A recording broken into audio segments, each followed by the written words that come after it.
Today's correspondence, 1 hour, and with us is reporter Janine Di Giovanni. Her latest book, Ghosts by Daylight, published by Knopf. Welcome to the show. Welcome as well to Amr Abed Rabo, a photojournalist who's been chalking up the frequent flyer miles of late. Thanks for being with us here in the studio. Thanks for inviting me. Stefan de Vries, the correspondent in Paris for the Dutch broadcaster RTL4. Welcome back, sir, and welcome back to Judah Grunstein of World Politics Review, which you can also find at worldpoliticsreview.com. Thank you, sir.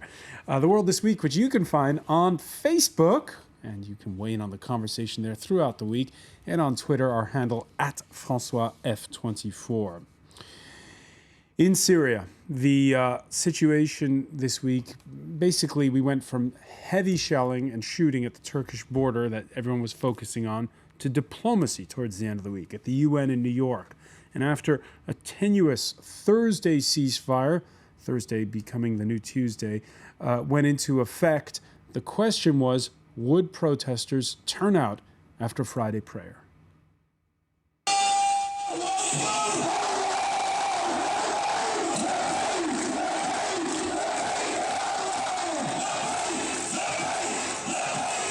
Those are the images this Friday in Dera, where the uprising began 1 year ago. Amr Abed Rabo, your reaction when you see those images? It's very interesting, the new trend, let's say, that's been for the last week on many demonstrations or Facebook, etc., is the word all Syrians. Now people talk about revolution for all Syrians, a better future for all Syrians. It's very important this way to insist on uniting Syrians, not dividing them, not talking anymore about Alawites or Sunnis or Christians or whatever. So that's interesting, because the diplomats at first were paying, it seemed, a little bit lip service to the concept of arming the uprising, and the Western diplomats, at least, pulling back from that stance. And inside of Syria, there's wariness then when it comes to armed rebellion. Everybody's not convinced that arms and weapons is the best option. You know, I mean, this movement has been for maybe 8 months quite pacific movement, and then in the last 5 or 6 months, it's been more with weapons.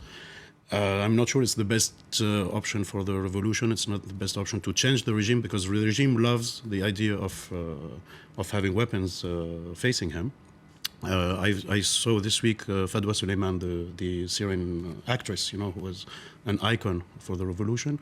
And she told me that it was amazing that in many of the cities you could have a lot of weapons coming from Iraq or from Lebanon, etc., but you couldn't have one single medicine. Medicine could not go through, but weapons could go through, because probably the regime wants weapons to get in and then say, look, there are weapons, we're being attacked, etc., etc. So... And what's your sense in terms of the situation with the Annan peace plan? Originally it was to be for Tuesday, then it was for Thursday. Has the fighting subsided? We know there have been ceasefire violations, but has the fighting subsided? Today it seems that there's no heavy shelling, at least, which is very good. Let's wait and see. It's very early now to know if it's going to last or not. But in my opinion, I'm not sure the Annan. Syria has the Syrian regime, has a very long history with these Arab League, UN, during the Hariri Commission, the International Court, etc., etc. They know how to deal with these things. They buy time. They show some sign of goodwill, then they do what they want to do, etc. So I'm not sure it's the best option. But still, the Syrians are still angry. The Syrians don't fear anymore the regime. This has not changed. And as I said earlier, before in this place, I don't think the answer should come from New York or from Doha or from Riyadh or from Paris. The Syrian regime has one day to deal with Daraa. He has to deal with the Zabadani or with the cities inside Homs, inside the cities country. Inside, and the people who are angry and who are demonstrating. But for now, Janine Di Giovanni, there was an editorial in The Guardian this Friday headlined that the Annan plan is the only plan in town. Well, I'm very cynical when it comes to diplomacy, which doesn't have intervention backing it up. I came last weekend from the anniversary of the beginning of the war in Bosnia, where I was a reporter, and I see terrible parallels. And for those of us that were in Bosnia during the war, there is this memory of the constant diplomacy that went on for 3 years, the Geneva peace talks, David Owen, the Vance Owen plan, amounting to nothing in the end. So I'm very wary of Kofi Annan and the 6-point plan.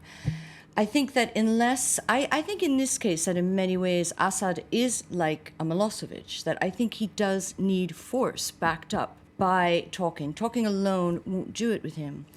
The other thing I have to point out, and I may be a cynic, is that we have to remember that Kofi Annan presided over 2 genocides, Srebrenica and Rwanda, while he was the head of peacekeeping operations. So this isn't a great track record in terms of diplomacy. I think it's too soon. It's just this week that we have to wait and see how far he's going to be able to push it. But I am very cynical. Right, so you need force to back it up. By the way, for a balanced account of what's going on inside Syria, let's see how Damascus is reporting the story.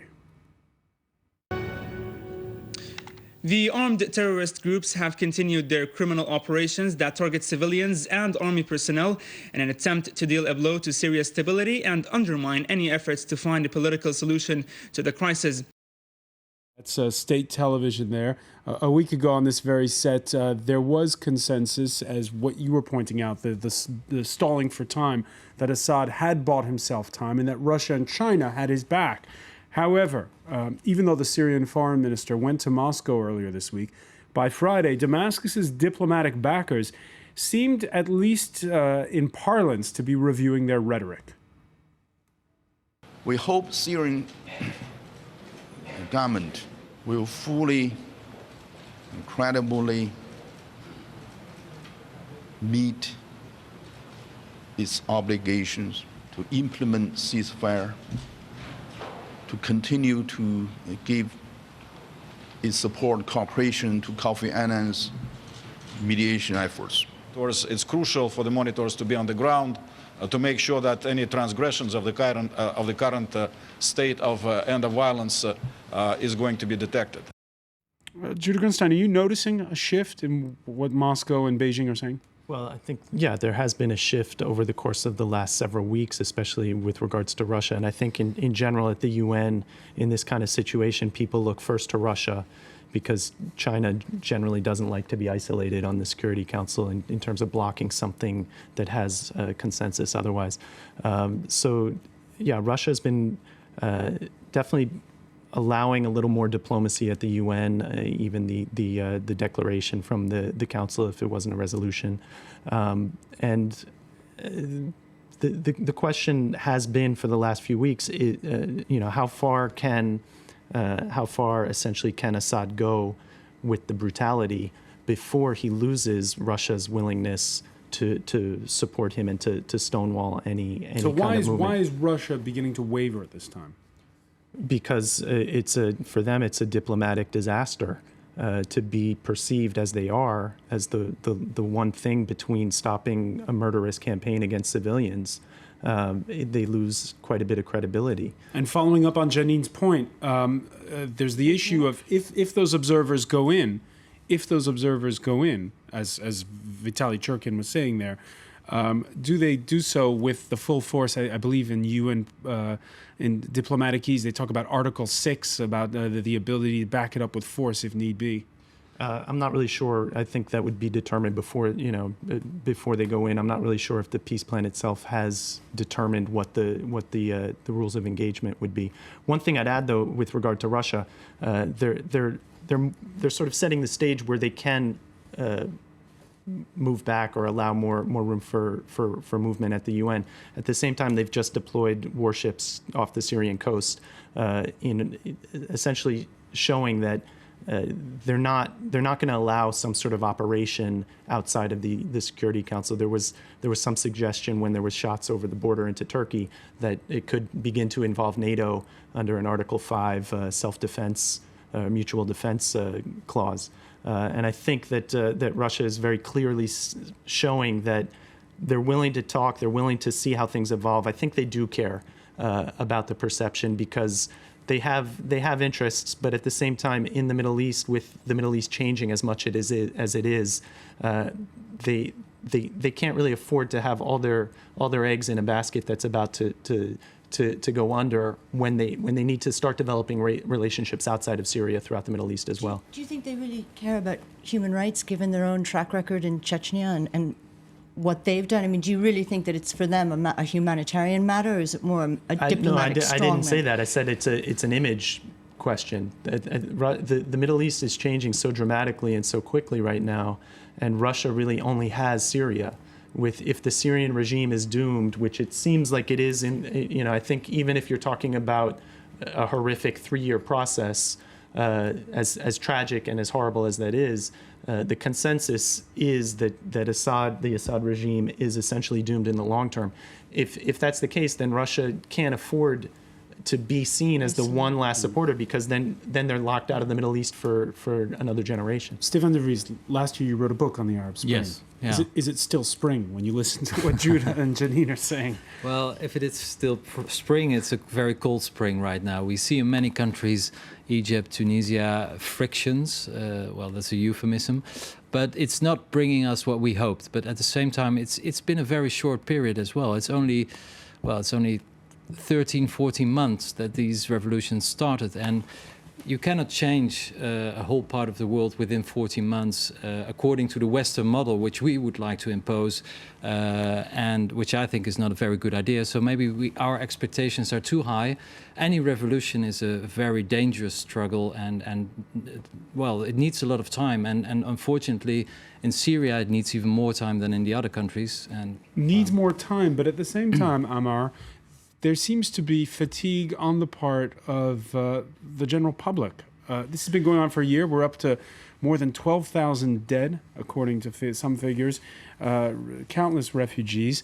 And yet it's not an issue, as we were mentioning before the show, in the campaigns in both France and the United States. I'm very surprised. I mean, in France, it's only 4 hours of plane away. And it's a real question of principle. I mean, it's not that complicated issue. It's matter of principle, it's a matter of freedom, it's a matter of democracy. So I would expect more candidates to talk about it, or to give a firm position, a firm stand. And quote, there's nothing of this. I mean, it's not, there was a few weeks ago a text in the Nouvel Observateur signed by a few of the candidates saying that whoever we are and any one of us would win would keep the same position on Syria. But that was, I mean, I haven't seen it mentioned anywhere in the press or in the media. It's not in meetings, nobody talk about it. Compassion fatigue. There is this terrible term that was coined in the 90s during the wars in Africa and Bosnia called compassion fatigue, which I find so cynical and so tragic, which basically is that television viewers or readers of papers, they can only take so much before they shut down completely. And I think after Homs, everyone had this awful dose of the slaughter and Assad really going in for killing his own people. And now it's almost as though everyone is focused on the French campaign, the American campaign.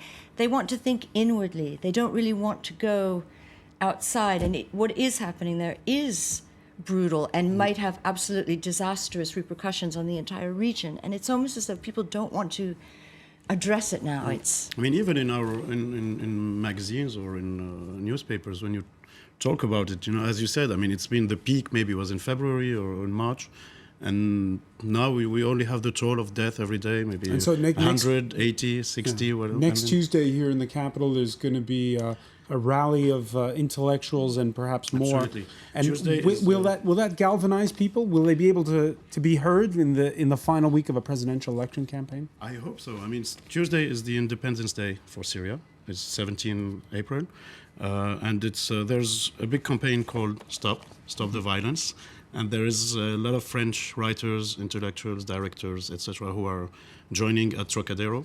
But even if people are not in Paris, I really would like people to take care of this and have a look and maybe take picture of themselves, put them on social networks, because for the Syrian people, it's important. I mean, for Syrians, it's important to know that we think about them. We didn't forget about them. If our candidates or if our politicians forgot about them, the people care about what's happening, care about the killing, care about the torture, etc., etc. And it's a very simple campaign, you know, it's not very complicated. You can do a photo with your mobile phone It's and also post so it. they don't feel isolated. I think Exactly. when people are going through something like this, and especially in the case of Syria, where journalists can't go, where we can't go, whenever a journalist can't go somewhere, you know really evil things are happening. But the people inside feel incredibly isolated and cut off. And I think we have to keep this sense going that they are not alone, that they do have supporters, that there are people there that are fighting for some kind of intervention and an end to the killing. I'd add also that it really is a testament to the depth of the commitment of the Syrian opposition and the people who are demonstrating, the fact that in the face of the brutality, every time there has been a spike in the brutality, they've come back and just shown that this is not going to go away, that they're not going to go away. And I think that what you said earlier about the answer having to come from Syria, I think that the Syrian people are showing that each time, and it's understandably frustrating that people tend to become, and the media as well tends to become sensitized or desensitized, and their threshold tends to adapt to the level of violence that's going on. At the same time, the very difficult thing about Syria, or the two difficult things, are the first thing that is that the regime obviously cannot stamp out the opposition and the resistance, even with incredible violence. And the opposition and the resistance can't necessarily overthrow the regime peaceably or with violence. The second thing is that any sort of intervention from the outside, even though I agree that without a threat of intervention, diplomacy is a lot less effective. Futile. The problem is that any intervention would be so extremely complicated in terms of international diplomacy. We're definitely not there yet. When we come back in The World This Week, we're going to be talking about two presidential campaigns, one on each side of the Atlantic, and the 100th anniversary of a certain nautical disaster. Stay with us.